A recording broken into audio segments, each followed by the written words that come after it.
Seigneur,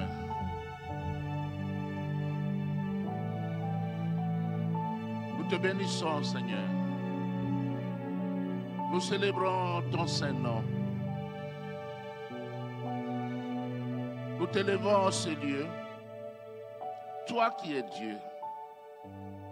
Et nous sommes tes créatures. Il n'y a point, Seigneur, de Dieu comme toi. Tu es le seul vrai Dieu. Et Seigneur, à tes yeux, nous sommes tout petits. Nous voulons, Seigneur, t'élever dans nos cœurs. Nous voulons, Seigneur, te donner toute la gloire. Nous voulons reconnaître ta Seigneurie. Seigneur, bénis ce moment, bénis ta parole. Qu'elle pénètre les cœurs, qu'elle change les vies, qu'elle nous transforme. Et que, Seigneur, cette parole soit vie en nous. Seigneur, pour impacter notre environnement. Que la gloire te revienne. Au nom de Jésus. Amen. Tu es bon, il est merveilleux. Je vois Papa François Mani, j'ai oublié de vous présenter. Il était à l'Est, il est revenu. Que Dieu vous bénisse. À côté de lui, Papa Guilain, qu'on a cherché dimanche passé. Bon retour parmi nous. Eh bien, nous lisons dans 2 Rois 4, 1 à 7. Ça vous dit quelque chose?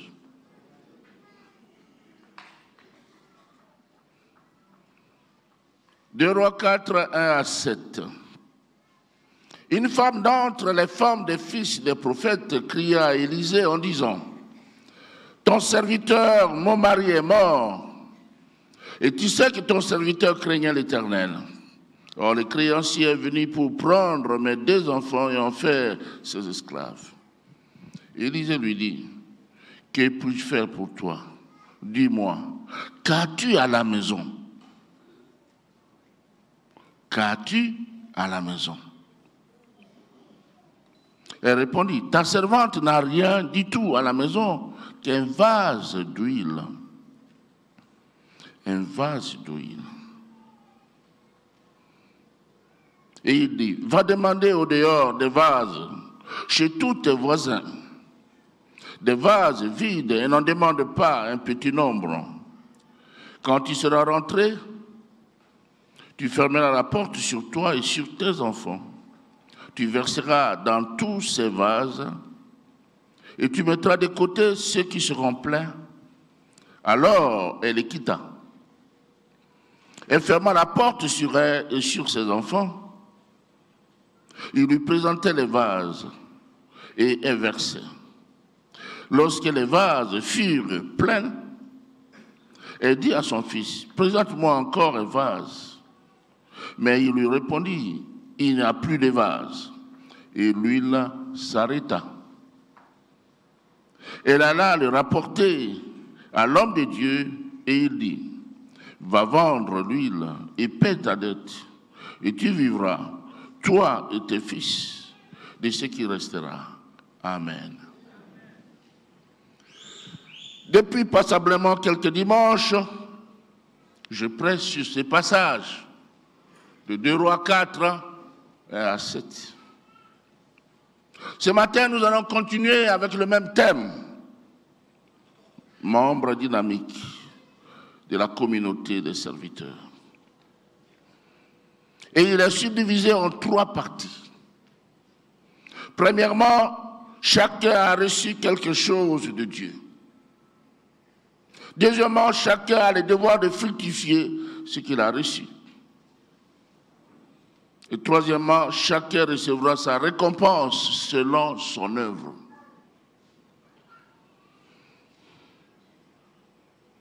Revenons au premier point. Chacun a reçu quelque chose de Dieu.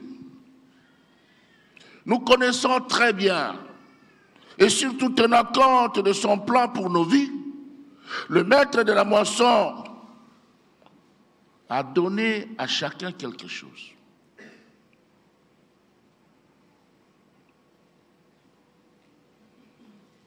Des fois, nous nous demandons nous-mêmes concernant l'argent, le travail, le mariage, le don du Saint-Esprit, etc. Dans Matthieu 25, verset 15, la Bible dit, il donna 5 talents à l'un, 2 à l'autre et 1 au troisième, à chacun selon sa capacité, et il partit. Amen. Tu as quelque chose de Dieu. Tu peux dire à ton voisin, tu as quelque chose de Dieu. Tu as reçu quelque chose de Dieu. Créé à l'image de Dieu. C'est Genèse 1, 27 qui nous dit cela. Créé à l'image de Dieu, l'être humain est doté de certains dons, de certains atouts. Dans 2 Corinthiens 4, 7, la Bible dit, nous portons ce trésor dans des vases de terre, afin que cette grande puissance soit attribuée à Dieu et non pas à nous. Puis dans Jean 3, 27, la Bible dit ceci. Jean répondit, un homme ne peut recevoir que ce qui lui a été donné du ciel. Amen. Tu ne peux recevoir que ce qui t'a été donné du ciel. Dans Jacques 1, 17, la Bible dit, toute grâce excellente et tout don parfait descendent d'en haut, du Père des Lumières, chez lequel il n'y a ni changement, ni ombre de variation. Amen. Ces passages, bien-aimés, démontrent à suffisance que tout ce que nous avons provient de Dieu. Tant matériel, financier, physique que spirituel. Tout ce que tu as provient de Dieu. Ne donne pas la gloire à quelqu'un d'autre. Donne la gloire à ton Créateur.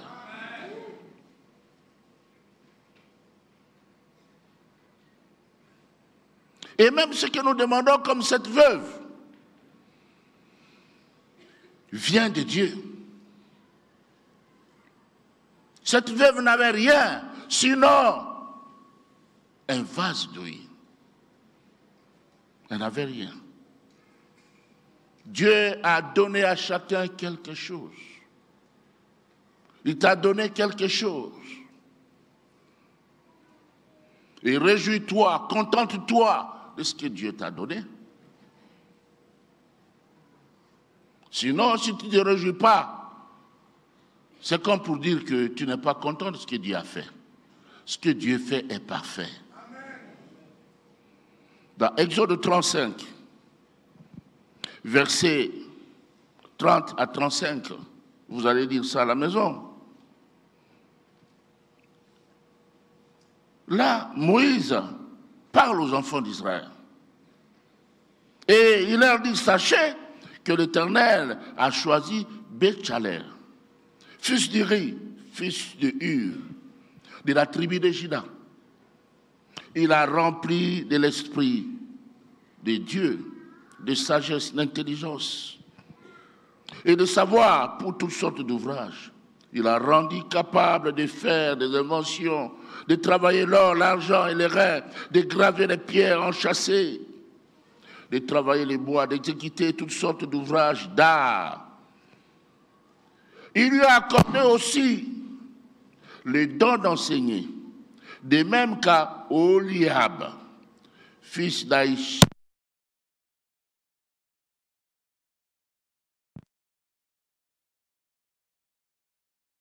Il les a remplis d'intelligence pour exécuter tous les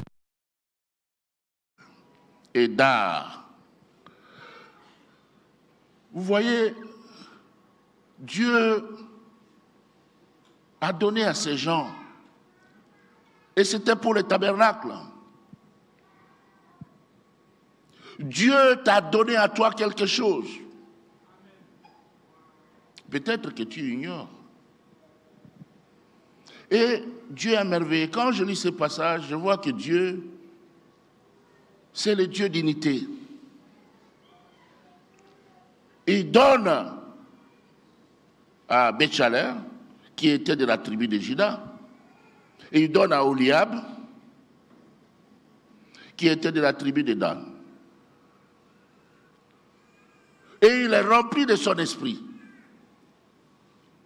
pour qu'il travaille le tabernacle. Pas de tribalisme.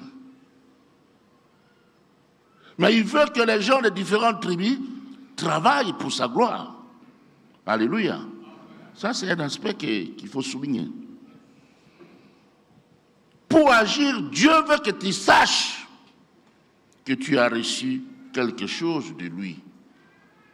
Et celui qui reçoit quelque chose de Dieu, qui reconnaît cela, les loue d'abord pour ce qu'il a reçu. Très souvent, nous demandons à Dieu de nous donner, de nous donner, de nous donner. Mais nous ne prenons pas soin de le remercier pour ce qu'il nous a déjà donné.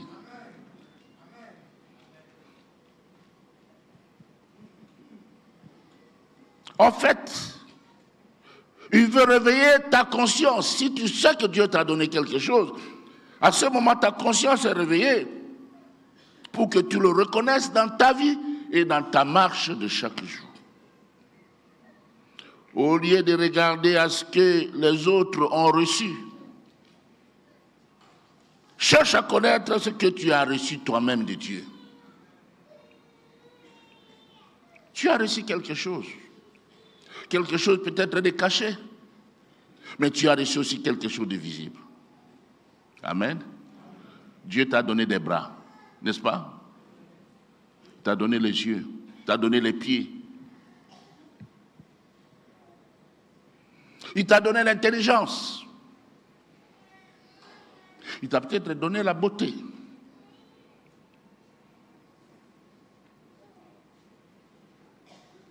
Et au lieu de mettre ces choses au service du diable,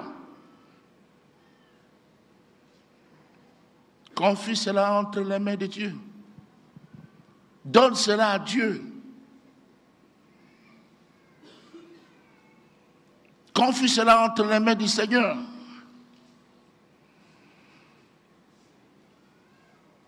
Dans Matthieu 25, verset 29, la Bible dit: car on donnera à celui qui a,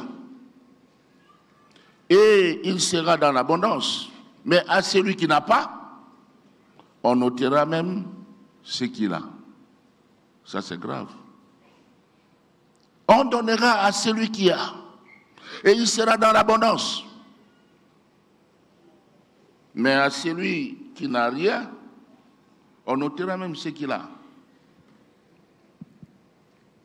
Tu as quelque chose de Dieu.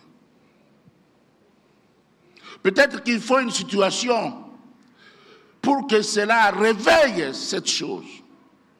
Tu as reçu un don, peut-être qui est talent, qui est latent plutôt.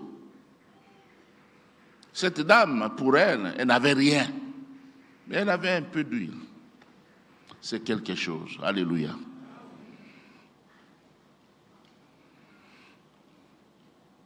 Dans Exode 4, verset 2, l'Éternel a dit à Moïse: qu'y a-t-il dans ta main? Il répondit: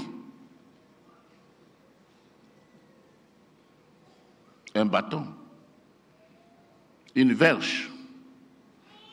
L'Éternel dit encore: jette cela, jette-la par terre. Et Moïse jette ça par terre.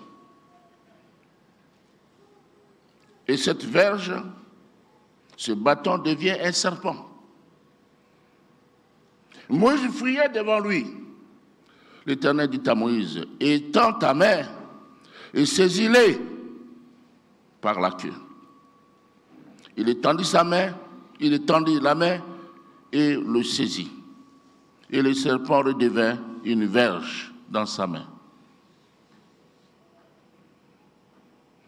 C'est là, dit l'Éternel, ce que tu feras, afin qu'ils croient que l'Éternel, le Dieu de leur père, t'est apparu. Moïse pensait qu'il n'avait rien. Mais Dieu lui fait voir qu'il avait quelque chose. Il avait un bâton. Et le bâton, c'est l'image de la croix. L'image de la croix. Tu as Jésus en toi. Jésus qui peut faire de grandes choses. Il jette ça, il jette. Prends, il prend. Et devant Pharaon, Pharaon a vu des choses avec ses bâtons. Il a jeté ses bâtons, c'est devenu un serpent. Pharaon appelle tous les magiciens de l'Égypte. Et aussi jettent leurs bâtons. Et leurs bâtons deviennent des petits serpents. Le diable, c'est un copiste. Mais ce qui est curieux, c'est que ces gens sont rentrés chez eux sans bâton. Le bâton de Moïse a englouti, avalé tous les serpents d'Égypte. Moïse est reparti avec son bâton et ils sont repartis vides, sans bâton. Dieu est toujours différent. Dieu est toujours supérieur. Dieu dépasse les diables. Vous pouvez voir quelqu'un avec la magie, avec l'occultisme, il n'est rien devant toi. Tu es plus puissant que lui. C'est comme ça qu'il vous déteste. Il n'aime pas ceux qui sont en Christ. Et parfois les autres disent, ceux-là, ce sont des magiciens. Moi, je dis, je suis plus qu'un magicien. Parce que j'ai Christ avec moi. Tu as quelque chose. Surtout, tu as Jésus.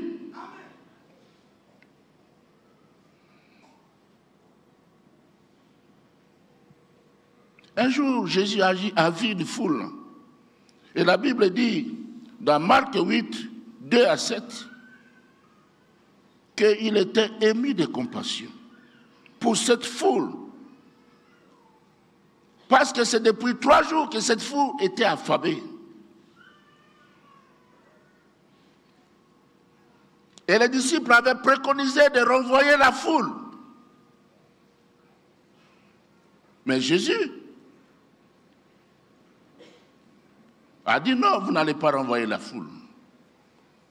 Ils sont là depuis 3 ans, 3 mois, 3 jours. Ils n'ont pas mangé. Donnez-leur à manger vous-même. Et les disciples dirent, ils répondirent, comment pourrait-on les rassasier de pain ici, dans ces lieux déserts? Jésus leur demanda, combien avez-vous de pain? 7, répondirent-ils.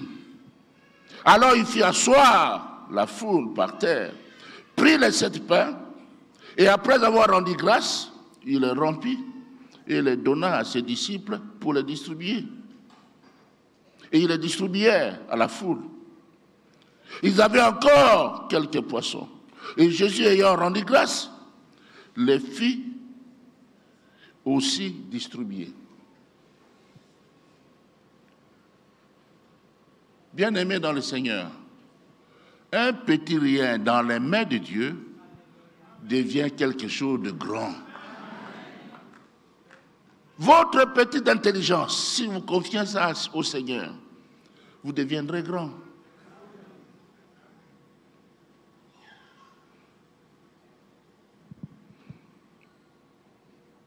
Ce que vous avez, confiez-les au Seigneur. Vos petits-enfants, confiez-les au Seigneur. Ces petits-enfants, plus tard, deviendront grands. Je connais l'histoire de quelqu'un au Burkina Faso. Un jour, à l'aube, j'étais assis à côté de cet homme. Mais on m'avait déjà raconté son histoire. Il avait une religion Je ne vais pas citer la religion ici.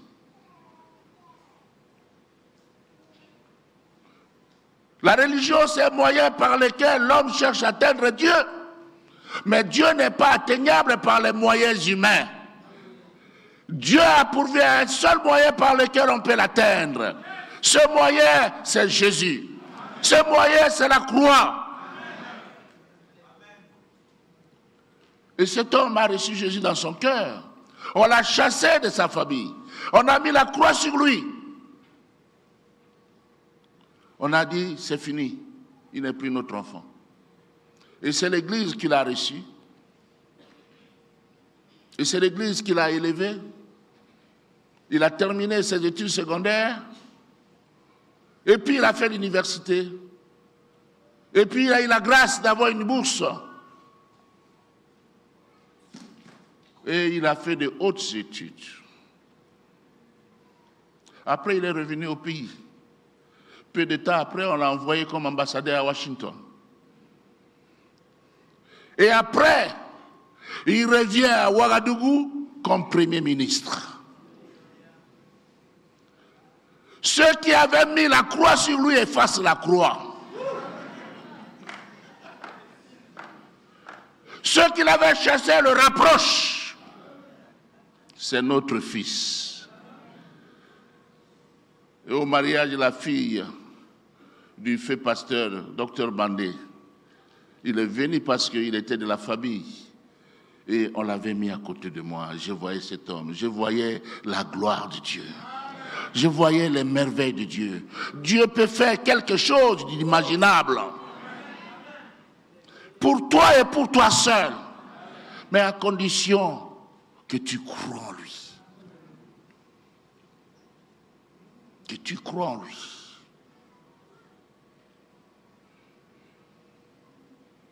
Cette foule a mangé du pain, des poissons. Il en est resté encore. Ce que tu as, Dieu peut multiplier cela. Il peut faire de grandes choses dans ta vie.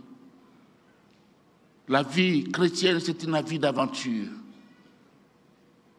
Parfois, on se dit, mais ça, c'est pas moi, ça, c'est Dieu. Parce qu'il est toujours avec ses enfants pour les surprendre. Chacun a reçu quelque chose de Dieu. Tu as reçu des enfants.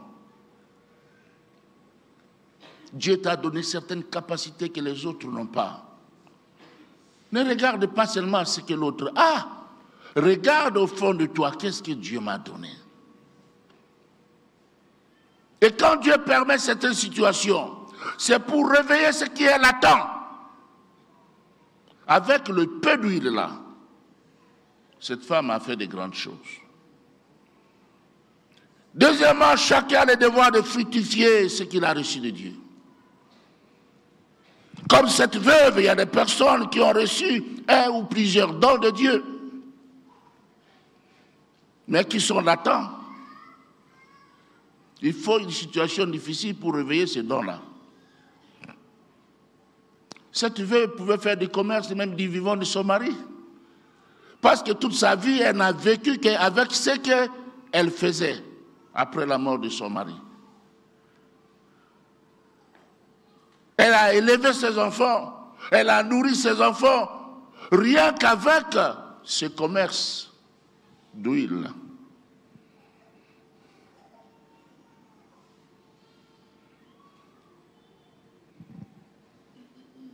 Mais je crois qu'à cette époque, du vivant de son mari, c'est moi qui imagine cela, elle se contentait du revenu de son mari. C'était le mari peut-être qui travaillait. Et pourtant, elle avait une certaine capacité. Le Dieu qui a fait des dons a donné aussi des capacités aux gens pour pouvoir fructifier ces dons. Dans 2 Corinthiens 3, 5, la Bible dit, notre capacité, au contraire, vient de Dieu. Ça, c'est la fin du verset. Notre capacité vient de Dieu. C'est Dieu qui nous rend capables.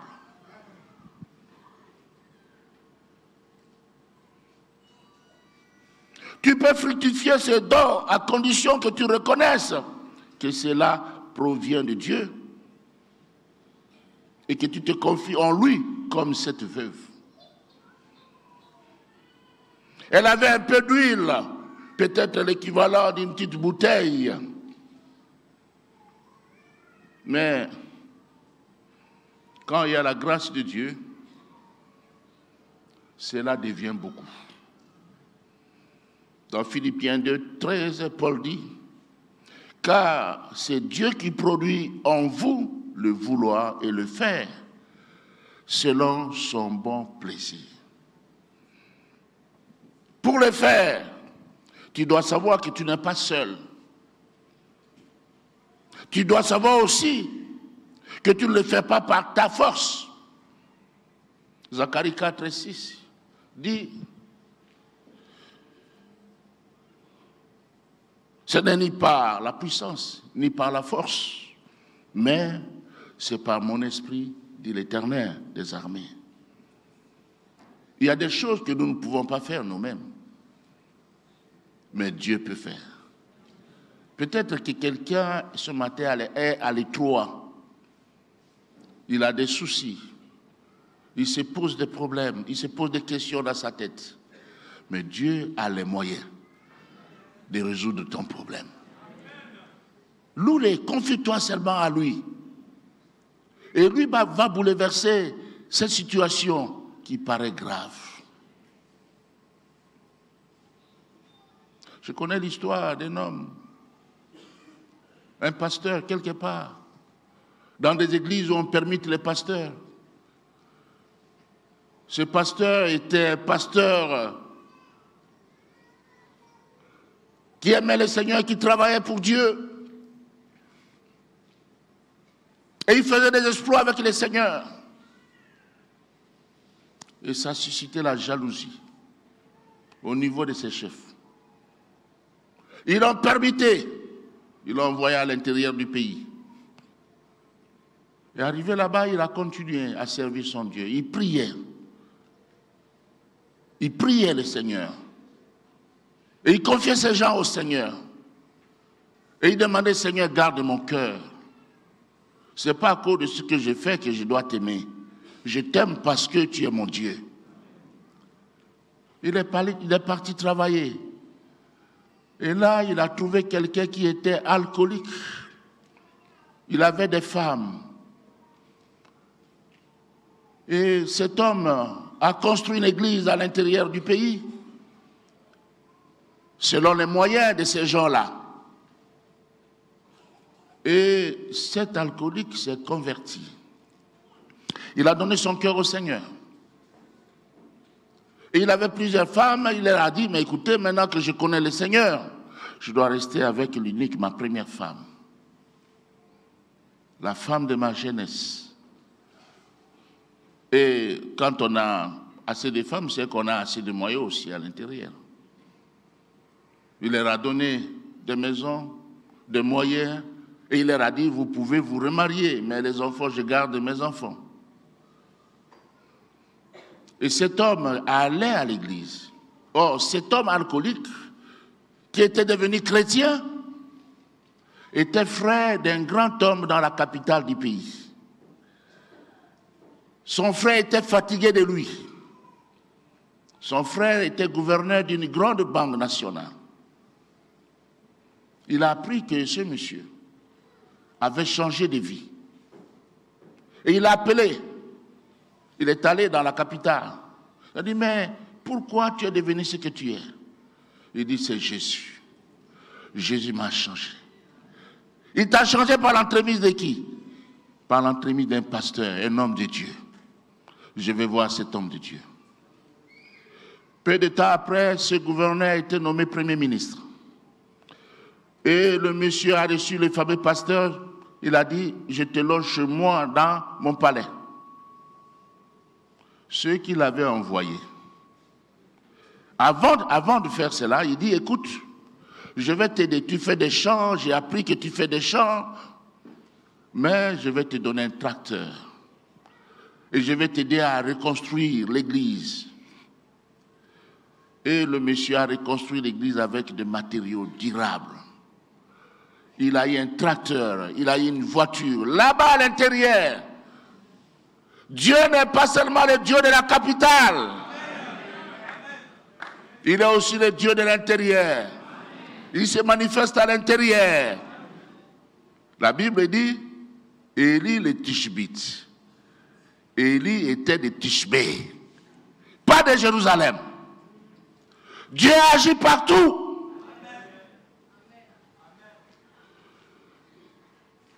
Ce monsieur, quand les responsables de la communauté ont appris, ils ont cherché à le voir.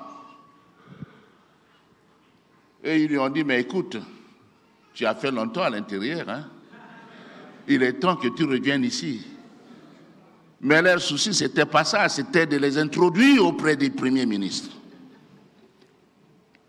Et le premier ministre, quand le monsieur lui a dit, niet, tu restes là-bas. Quelquefois, quand nous nous méconduisons, l'État intervient. Dieu intervient autrement. Ce monsieur est resté là-bas. Il mangeait ce qui est bio. Il avait sa voiture à l'intérieur. C'est pour dire que Dieu agit partout. Ne t'inquiète pas, s'il y a quelque chose, s'il y a un problème, confie-toi au Seigneur. Il a la solution à tous les problèmes. Il est le Dieu merveilleux.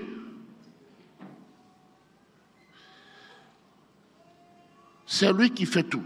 Dans Jean 15, verset 5,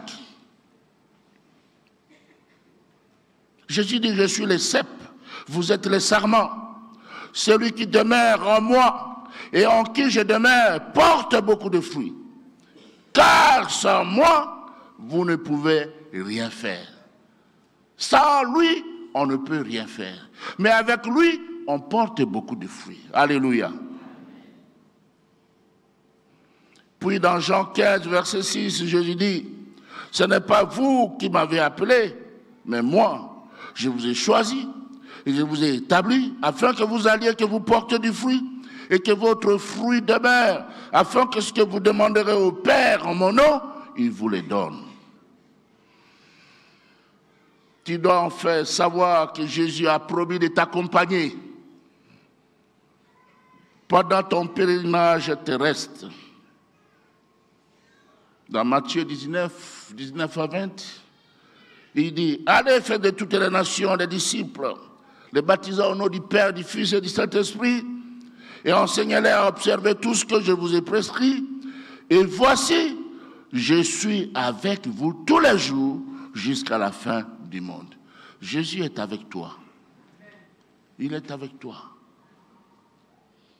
Et David disait, quand je marche dans la vallée de l'ombre de la mort, tu es avec moi. Même si tu passes par la vallée de l'ombre de la mort, Jésus est avec toi. Il est avec toi là-bas. Tu ne fais que passer, mais tu ne vas pas mourir.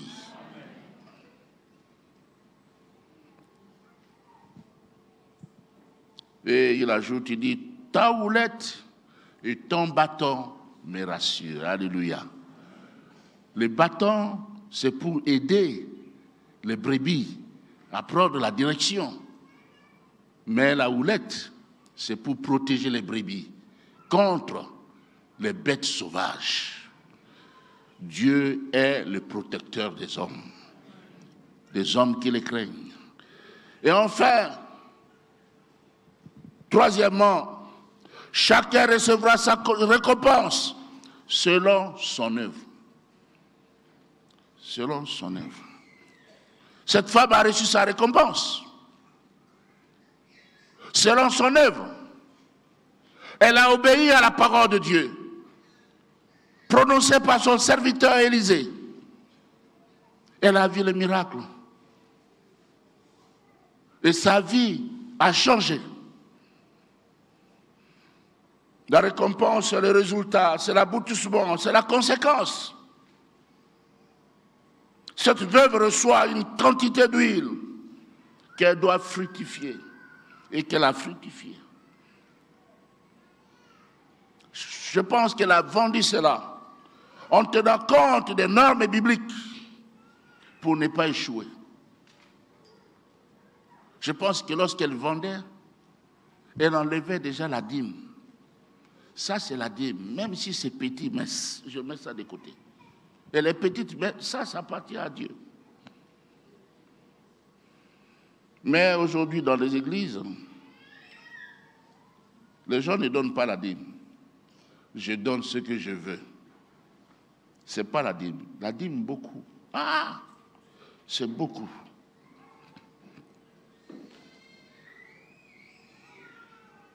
Et c'est dangereux.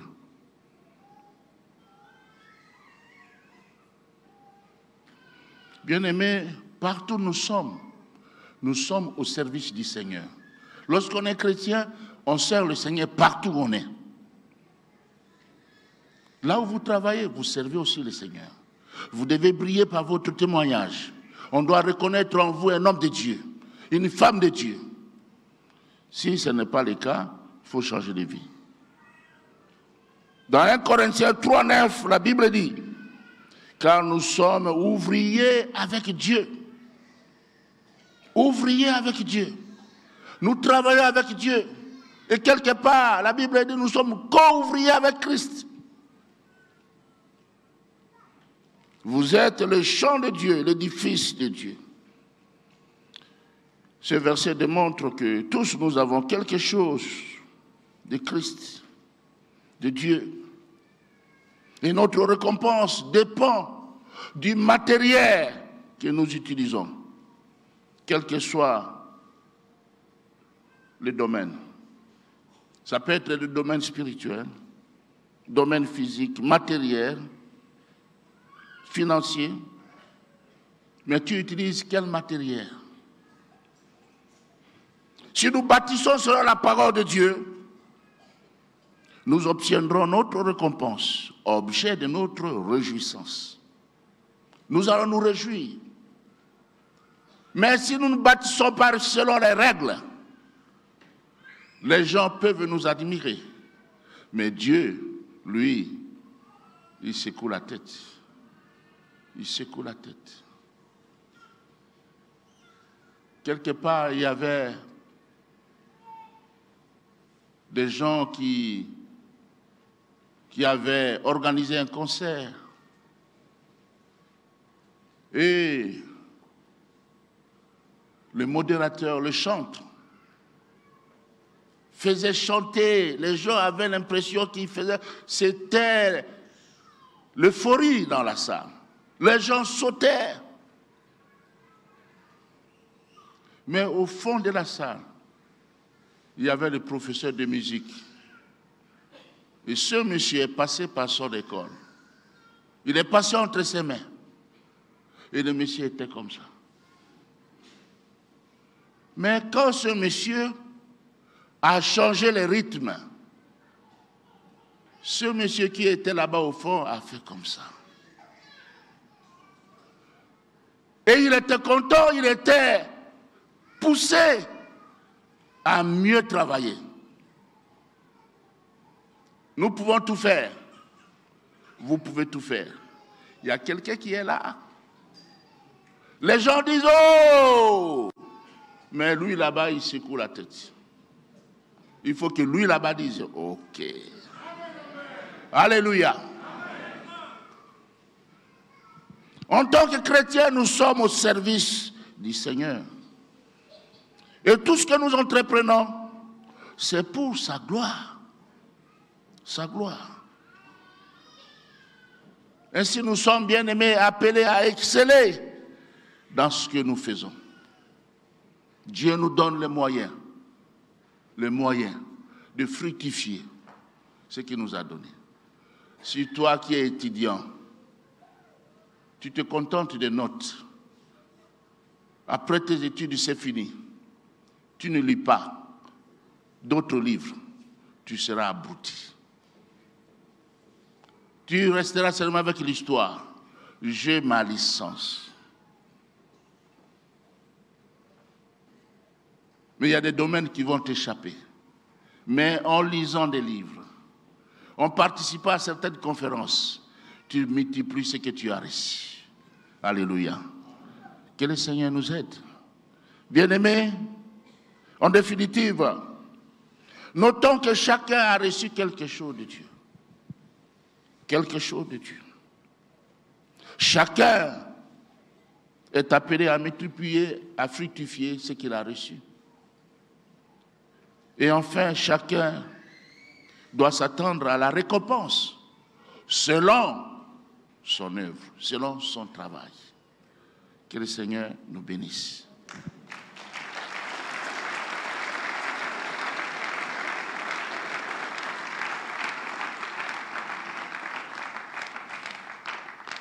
As-tu reçu quelque chose de Dieu? Nous allons prier. As-tu reçu quelque chose? Je dis oui, tu as reçu quelque chose. Et que fais-tu de ce que tu as reçu? Tu regardes seulement chez l'autre. Ah, lui, hein, bien. Hein? Lui, ça va.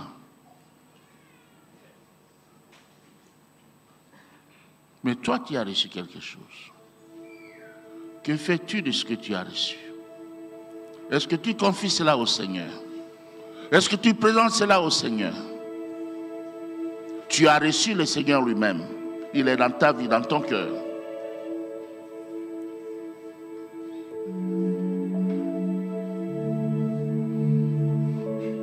Et si tu es conscient de ce que tu as reçu, comment utilises-tu ce que tu as reçu de Dieu? Comment tu utilises cela? Nous voulons prier, bien-aimés. Là où vous êtes, si vous êtes touché par ces messages et que vous aimeriez qu'on prie pour vous, veuillez lever votre main là où vous êtes et que je vous vois. Merci pour les mains levées. Si vous pouvez faire notre part, vous levez là où vous êtes et restez debout là où vous êtes. Merci. Que Dieu soit loué. Merci. Si on ne peut pas fructifier ce qu'on a reçu, c'est aussi la négligence. C'est la paresse. Seigneur, merci. Frère Ernest.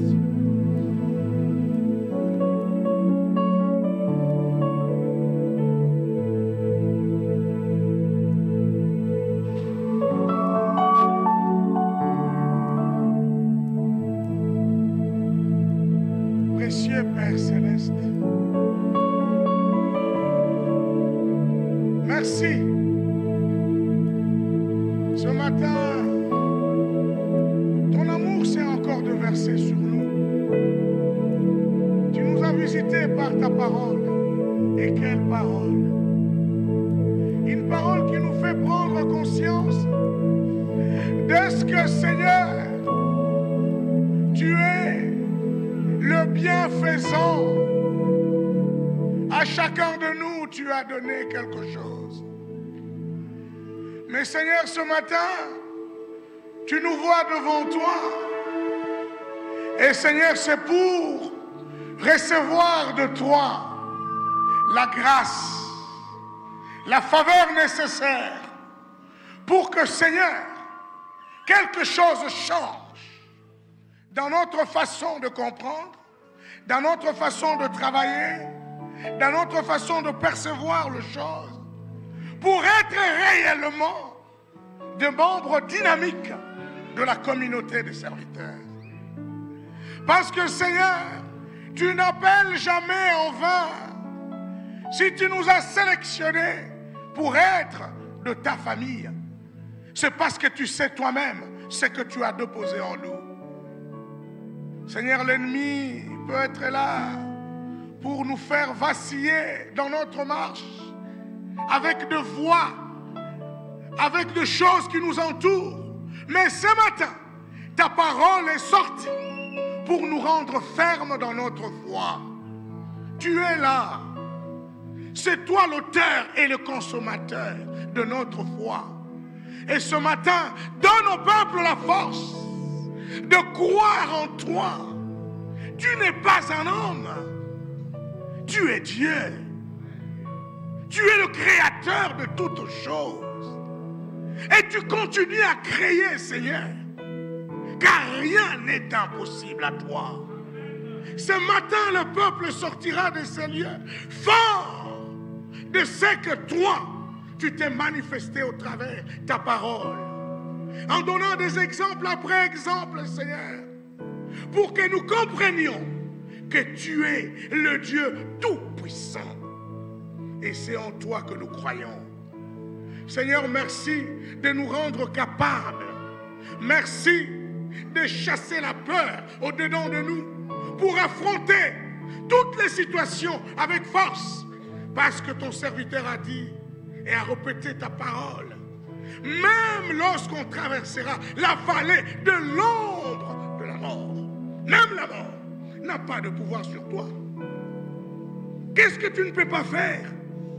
Seigneur, crée en nous encore d'autres capacités, les capacités surnaturelles pour croire, mais alors croire en toi.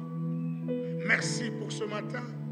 Tu as vu le peuple et tu as envoyé cette parole pour nous guérir, pour nous corriger, pour enlever tout ce qui nous empêche de te voir tel que tu es, afin que nous vivions les merveilles. Chaque matin, Seigneur, je le confesse, chaque matin, ton serviteur dit toujours, Dieu est merveilleux. Est-ce que le peuple le comprend? Tu es merveilleux. Tu es merveilleux. Et tu fais ce qui étonne. Alléluia. Seigneur, nous croyons à tes merveilles. Et nous allons marcher tête haute.